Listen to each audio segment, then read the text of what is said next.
স্বাগত জানাচ্ছি বেক্সিমকো গ্রুপের ৩ কোম্পানির শেয়ারের সর্বশেষ খবরে। আজ আমরা দেখব শেয়ার বাজারের তালিকাভুক্ত বেক্সিমকো গ্রুপের ৩ কোম্পানির শেয়ার দামে কী ধরনের পরিবর্তন এসেছে, বিশেষ করে যখন কোম্পানি ৩টির শীর্ষ কর্তাদের উপর এসেছে বড় ধরনের নিষেধাজ্ঞা। গত বুধবার বেক্সিমকো গ্রুপের vice chairman Salman F Rahman এবং তার ছেলে আহমেদ শায়ান ফজলুর রহমানের উপর শেয়ার বাজার নিয়ন্ত্রক সংস্থা BSEC Bangladesh securities and exchange commission আজীবন নিষেধাজ্ঞা জারি করেছে। এই ঘোষণার পর বেক্সিমকো গ্রুপের ৩ কোম্পানির শেয়ারের দামে বিনিয়োগকারীদের ভিন্ন আচরণ লক্ষ্য করা গেছে। পরের দিন বৃহস্পতিবার বেক্সিমকো ফার্মাসিউটিক্যালসের শেয়ারের দাম ৫ টাকা ৫০ পয়সা বা ৫.১১% বেড়ে ১১৩.২০ টাকায় দাঁড়িয়েছে। এটি বিনিয়োগকারীদের জন্য অনেকটা স্বস্তির খবর। তবে শাইনপুকুর সিরামিক্সের শেয়ারের দাম ৬০ পয়সা বা ২.৯০% কমে ২০.১০ টাকায় ক্লোজ হয়েছে। এটা শঙ্কার বিষয়। অন্যদিকে Bangladesh export import company limited বা বেক্সিমকো লিমিটেডের শেয়ারের দাম ফ্লোর প্রাইস ১১০.১০ টাকায় অপরিবর্তিত রয়েছে। ফ্লোর প্রাইস থাকায় কোম্পানিটির শেয়ারের বিনিয়োগকারীরা সুরক্ষা পেয়েছে। প্রশ্ন উঠতে পারে, কেন এই নিষেধাজ্ঞা?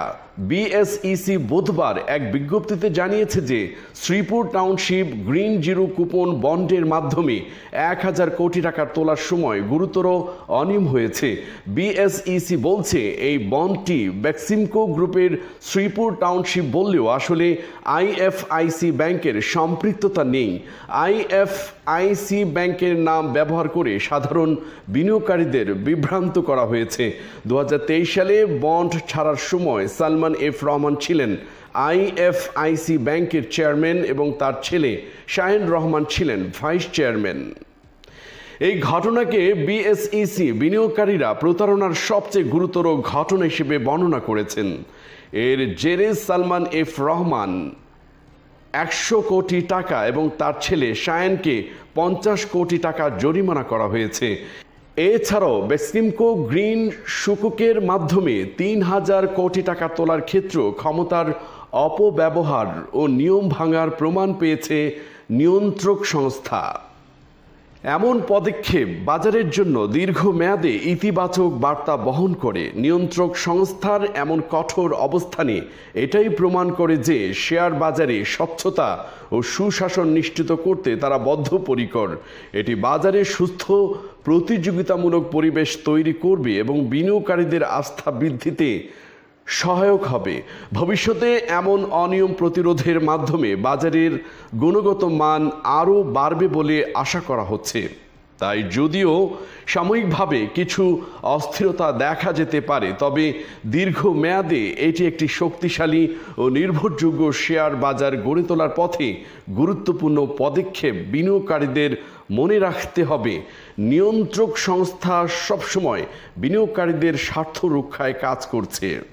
এতে বাজারে যোগ্য এবং ভালো পারফর্ম করা কোম্পানিগুলো আরও গুরুত্ব পাবে, যা একটি টেকসই বিনিয়োগের পরিবেশ তৈরিতে সাহায্য করবে।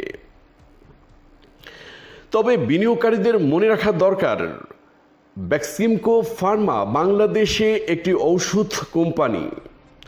এর উৎপাদিত ওষুধ দেশে ও বিদেশে সমানভাবে সমাদৃত। কোম্পানিটির মুনাফার ধারাবাহিকতা মোটামুটি অব্যাহত রয়েছে। এছাড়াও শাইনপুকুরের উৎপাদনও অব্যাহত রয়েছে। দীর্ঘ মেয়াদে কোম্পানির দুটির পারফরম্যান্স খারাপ হওয়ার সম্ভাবনা কম। তারপরেও বিচার বিশ্লেষণ করে বিনিয়োগকারীদের বেক্সিমকো গ্রুপের শেয়ারের বিনিয়োগের সিদ্ধান্ত নেওয়া উচিত বলে পরামর্শ দিচ্ছেন বাজার সংশ্লিষ্টরা। এই ছিল বেক্সিমকো গ্রুপের ৩ শেয়ারের সর্বশেষ তথ্য।